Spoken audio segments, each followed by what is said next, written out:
Hello my friend, welcome to the साइकोपीडिया।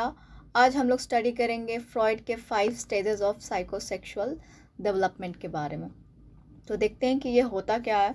तो basically इसे प्रोपाउंड करने वाले थे फ्रॉइड, सिगमंड फ्रॉइड ही थे जो उनकी ये 5 स्टेजेस ऑफ साइकोसेक्सुअल डेवलपमेंट की थ्योरी दी थी। ये बेसिकली होता क्या है, तो हमारी जो भी पर्सनालिटी डेवलप होती है चाइल्डहुड से लेकर के एडल्टहुड तक, यानी कि लाइफ टाइम तक जो भी हमारी पर्सनालिटी डेवलप होती है, तो उसे फ्रॉइड ने बतलाया है कि ये हमारा चाइल्डहुड से ही स्टार्ट हो जाता है। हमारी पर्सनालिटी डेवलपमेंट जो होती है वो चाइल्डहुड से ही स्टार्ट हो जाती है। वो कौन कौन से स्टेजेस हैं, तो वो है oral stage, anal stage, phallic, latency and genital stage. ये 5 स्टेजेस है जिससे कि हमारी पर्सनालिटी होकर के गुजरती है। ठीक है, उन्होंने एक टर्म दिया था लिबिडो।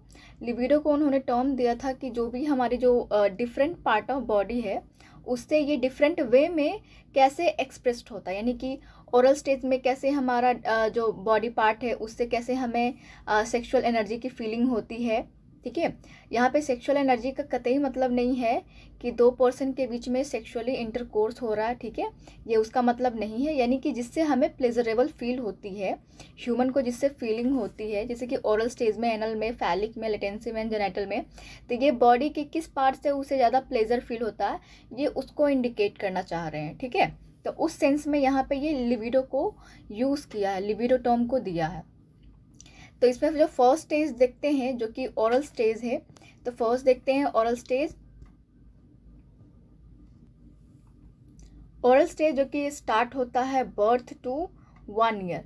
ये बर्थ टू 1 ईयर का होता है, यानी कि जब बच्चा पैदा लेता है, पैदा होने के बाद से जब तक वो 1 ईयर का होता है तब वो क्या क्या लर्न करता है या फिर क्या क्या उसके अंदर चेंजेस आते हैं। तो यहाँ पे जो ये फर्स्ट स्टेज होता है जो साइकोसेक्सुअल डेवलपमेंट है फ्रॉइड का, तो ये इसका पहला स्टेज क्या होता है, ओरल स्टेज। यानी कि जो एरोजीनियस जोन का मतलब क्या होता है कि बच्चे को जो प्लेजर फील होता है वो प्लेजर फील होता है माउथ के थ्रू। कैसे, जैसे कि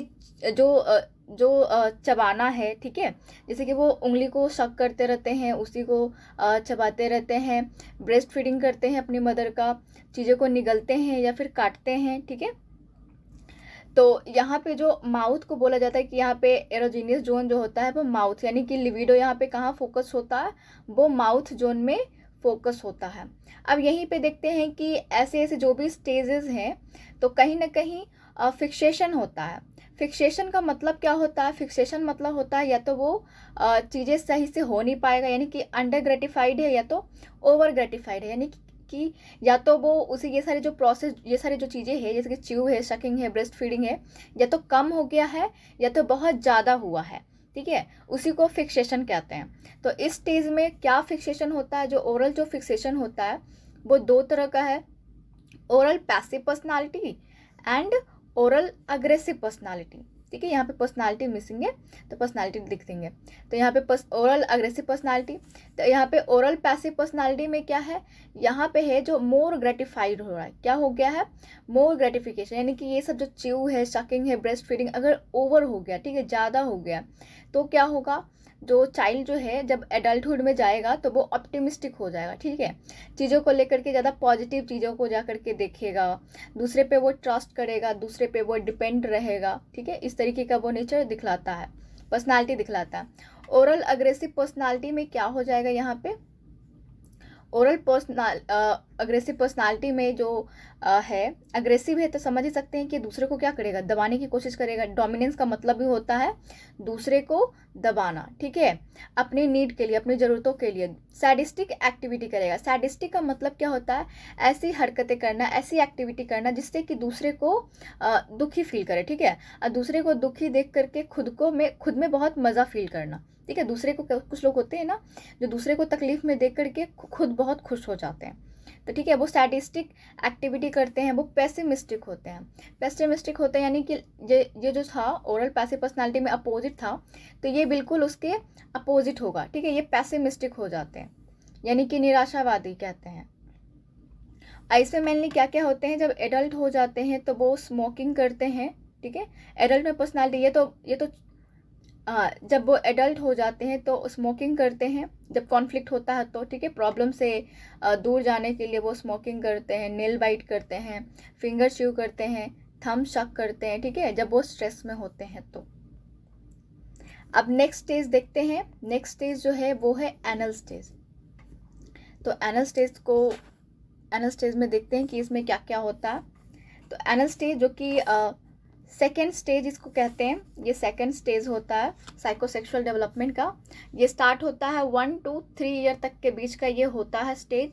इसमें एरोजीनियस जोन यानी कि प्लेजरेबल जोन कौन सा होता है, वो एनल रीजन होता है। एनल रीजन, यहाँ पे जो लिविडो जो फोकस होता है वो एनस में होता है। बच्चे को ये जो ब्लैडर जो बाउल ब्लैडर यानी कि अपने यूरिन को होल्ड करने में, ठीक है, अपने यूरिन को होल्ड करने में या फिर पॉटी को होल्ड करने में या फिर उसे एक्सपेल, या तो उसे होल्ड करने में या तो उसे एक्सपेल करने में मज़ा आता है, ठीक है, यानी कि उसको प्लेजर फील होता है, ठीक है। तो यहाँ डेफिकेटिंग यानी कि पॉटी को या फिर यूरिन को डेफिकेट करने में उसे प्लेजर फील होता है।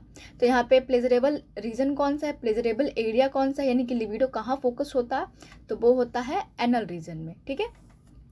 अब यहाँ भी फिक्सेशन होते हैं, या तो पेरेंट क्या कराते हैं टाइम टू टाइम, यानी कि जब 1 to 3 ईयर के हो जाते हैं तो पेरेंट्स या फिर जो भी केयर गिवर होते हैं वो बताते हैं कि सोने से पहले यूरिन करने जाना है, ठीक है, या फिर सुबह में उठना है तब यूरिन के लिए जाना है, यूरिनेशन यानी कि या फिर पॉटी करने जाना है। तो बच्चे को ये सब सिखाया जाता है, ठीक है, एज अ सोशल रूल कह सकते हैं। तो यहाँ पे कम हो सकता है या फिर ये भी ज़्यादा हो सकता है, यानी कि यहाँ पे भी फिक्सेशन होने के चांसेस हैं, ठीक है। यानी कि यहाँ पे क्या होता है, हार्श पॉटी ट्रेनिंग ये लीड करता है चाइल्ड बिकमिंग एंड, यानी कि यहाँ पे स्ट्रेसफुल सिचुएशन बच्चे में क्रिएट हो सकता है। तो यहाँ पे अब देखते हैं कि 2 तरह की पर्सनालिटी डेवलप होती है, बिकमिंग एंड, या तो एनल एक्सपल्सिव पर्सनालिटी हो सकता है या तो becoming and anal retentive personality यहाँ पे हो सकता है, 2 तरह की पर्सनालिटी।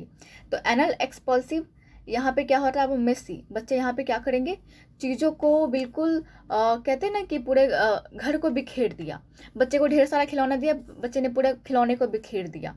केयरलेसनेस यहाँ पे हो जाता है, ठीक है। डिसऑर्डरलाइनेस यानी कि जस्ट लाइक अ मेसी है कि चीज़ों को बिल्कुल भी अरेंज करके नहीं रखा है, बिल्कुल फैला दिया है। डिस्ट्रक्टिव पर्सनालिटी भी देखने को मिलती है एनल एक्सपल्सिव पर्सनालिटी, यानी कि जब बड़े हो जाते हैं तब भी इस तरीके का नेचर देखने को मिलता है, ठीक है। एडल्टहुड में भी ये नेचर देखने को, यानी कि ऐसी पर्सनालिटी देखने को मिलता है। अब नेक्स्ट जो इसका है वो क्या है, एनल रिटेंटिव पर्सनालिटी।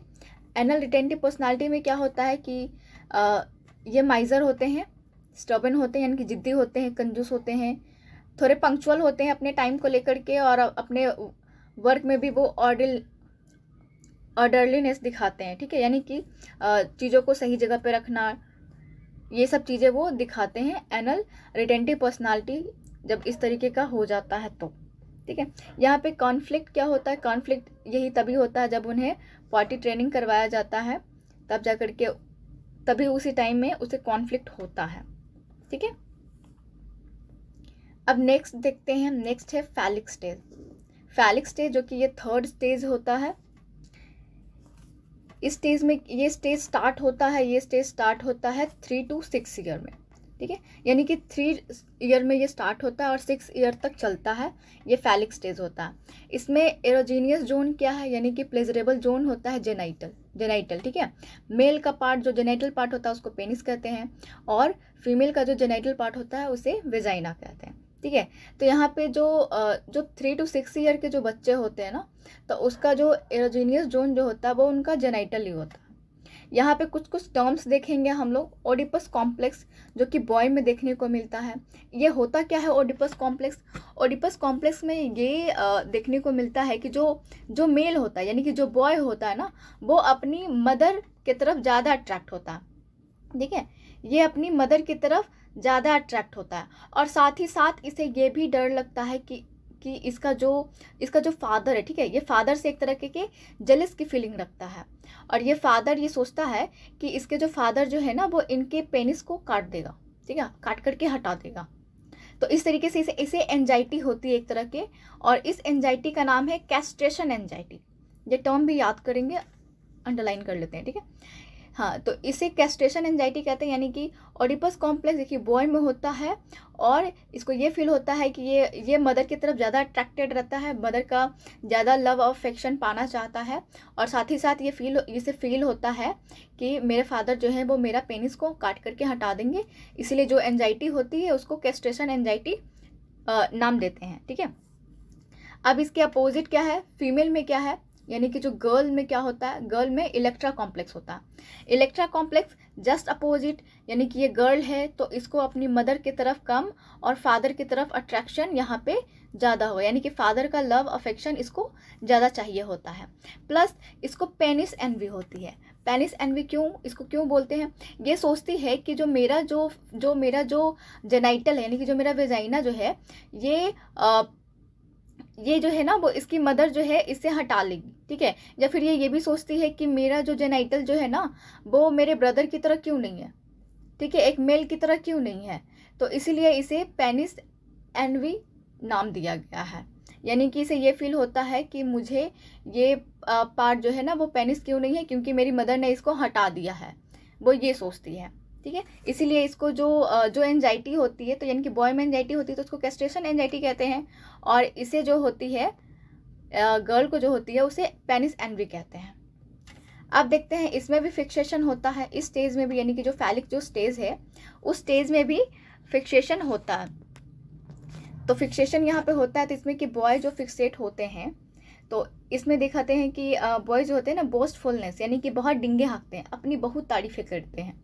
ठीक है, और एम्बिशियस, यानी कि वो बहुत ज़्यादा महत्वाकांक्षी भी होते हैं, ये अचीवमेंट ये गोल्स वो लोग सेट करते हैं। ठीक है, नेक्स्ट देखते हैं। और जब गर्ल्स फिक्सेट होती है तब क्या होता, जब गर्ल फिक्सेट होती है तो वो फ्लर्ट हो जाती है, यानी कि एडल्टहुड में जब वो फ्लर्ट करती है सबके साथ, वो सेडक्टिव वो सिड्यूस करती है, और प्रोमिस्क्यूटी, यानी कि ये सारी चीज़ें देखने को मिलती है जब गर्ल्स में फिक्सेशन होता है तो। ठीक है, और ये रिजॉल्व कैसे करते हैं, यानी कि जब स्ट्रेस होता है ना तो ये रिजॉल्व क्या करते हैं, आइडेंटिफिकेशन करते हैं। आइडेंटिफिकेशन कब करेंगे, आइडेंटिफिकेशन का मतलब क्या होता है कि जो सिमिलैरिटीज़ हैं, यानी कि जो बॉय जो होता है ना वो अपने फादर की, जब वो गेम खेलते हैं, बॉयज़ और गर्ल्स दोनों जब गेम खेलते हैं ना तो वो कहते हैं कि मैं पापा बनूंगा कहता है कि मैं पापा बनूंगा, बॉय जो है वो फादर का रोल करेगा और जो गर्ल जो होता है वो मदर का रोल करेगी। ठीक है, तो ये क्या कर रहे हैं, ये बेसिकली आइडेंटिफिकेशन कर रहे हैं, जो कैरेक्टरिस्टिक्स हैं अपने सेम सेक्स पेरेंट का, यानी कि अपने फादर का और मदर का, उनके कैरेक्टरिस्टिक को वो अडॉप्ट कर रहा है चाइल्ड। ठीक है, इसे ही आइडेंटिफिकेशन कहते हैं, ये एक प्रोसेस होता है। ठीक,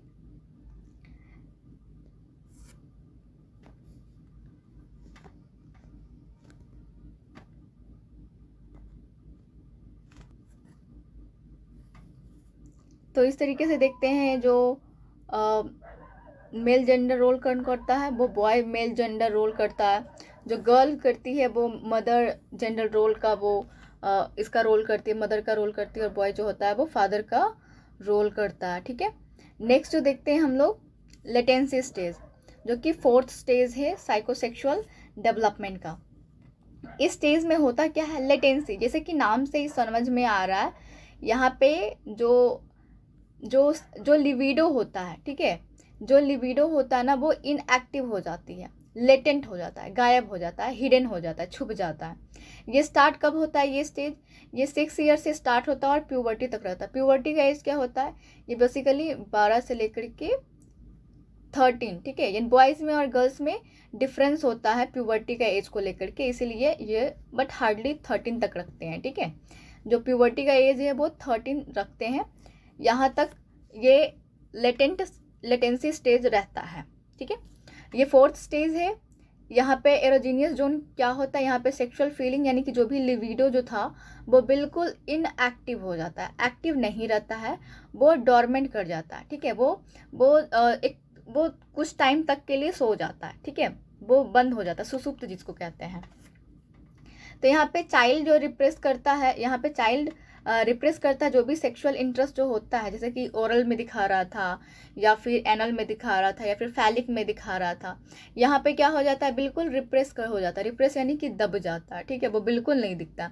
बच्चा यहाँ पे क्या क्या करता है, एजुकेशन लेता है, ठीक है, अपनी स्टडी करता है, पेंटिंग करता है, गेम करता है, स्कूल वर्क करता है, नए नए हॉबीज़ को फॉर्म करता है, जैसे कि पेंटिंग हो गया, गेम खेलना हो गया, फ्रेंड्स फॉर्म करते हैं, न्यू स्किल्स को लर्न करते हैं, न्यू नॉलेज को वो अक्वायर करते हैं। तो यहाँ पे एनर्जी जो होती है ना, इन सब चीज़ों में ज़्यादा खर्च होती है, ठीक है। और बेसिकली यहाँ पे ईगो और सुपर ईगो भी डेवलप हो चुका होता है जब वो लेटेंसी स्टेज में जाता है तब, ठीक है। नेक्स्ट देखते हैं हम लोग जेनाइटल स्टेट। तो जेनाइटल स्टेज जो कि लास्ट स्टेज है साइकोसेक्सुअल डेवलपमेंट का, जो लास्ट स्टेज है, जो कि 5th स्टेज है और लास्ट स्टेज भी कहते हैं इसको। ये स्टार्ट कब होता है, 13 ईयर से, यानी कि ये प्यूबर्टी से ये स्टार्ट हो जाता है और अडल्टहुड तक या फिर कह सकते हैं डेथ तक भी ये चलता है, ठीक है। यानी कि हमारी पर्सनालिटी तो ऑब्वियसली डेथ तक होती है, जब तक हम जिंदा तब तक हम अपनी पर्सनालिटी दिखाते ही हैं। तो ये स्टार्ट जो होता है जेनाइटल का 13 ईयर से स्टार्ट हो जाता है और फिर ये चलता ही रहता है, ठीक है, ये रहता है। यहाँ पे एरोजीनियस जोन क्या है, एरोजीनियस जोन यानी कि प्लेजरेबल जोन कौन सा है, तो यहाँ पे मैच्योरिंग सेक्स इंटरेस्ट, यानी कि जो लेटेंसी स्टेज में क्या हो गया था, जो हिडन हो गया था, वो यहाँ पे वापस क्या होते हैं, मैच्योर हो जाते हैं, वो वापस आ जाते हैं। और यहाँ पे हेट्रोसेक्सुअल प्लेजर यानी कि अपोजिट कैरेक्टर की तरफ इंटरेस्ट लेने लगते हैं, लाइक करने लग जाते हैं, ठीक है, यानी कि मेल फीमेल की तरफ अट्रैक्ट होते हैं। अब देखते हैं कि ये जो पांचों जो स्टेजेस थे फ्रॉइड ने जो दिए थे, इनका क्रिटिसिज्म क्या है, ठीक है, यानी कि क्रिटिसाइज किस बात पे किया गया था। तो फर्स्ट देख लेते हैं इनके क्रिटिसिज्म किया गया था, यानी जो इन्होंने जो थ्योरी जो दी थी, इसको साइंटिफिकली टेस्ट कर ही नहीं सकते, ठीक है। कोई आई डोंट नो यहाँ पे कोई ऐसा क्वेश्चनेयर या फिर कुछ और ऐसे मेथड हैं कि इन सभी चीज़ों को जाना जाए अच्छे से, यानी कि साइंटिफिकली चेक किया जाए। ये थ्योरी है जो कि उन्होंने दी थी, फ्रॉइड ने दिया था। उनके अपने जो पेशेंट थे, जो एडल्ट पेशेंट थे, उन्होंने उस पर केस स्टडी किया था। उन्हीं के सिम्टम्स को देख करके, उन्हीं का जो भी कैरेक्टरिस्टिक था उनको समझ करके उन्होंने ये सब थ्योरी उन्होंने दिया था। तो इसीलिए कह सकते हैं कि ये इसे साइंटिफिकली टेस्ट करना डिफ़िकल्ट है, ठीक है। तो यही बेसिकली क्रिटिसिज्म रही इनकी, बट फिर भी इस थ्योरी का बहुत ज़्यादा यूज़ है और एक्सेप्टेबल है। तो आई होप ये आपको मेरा वीडियो पसंद आया हो। नेक्स्ट वीडियो में हम लोग फिर मिलेंगे, तब तक के लिए bye bye and take care.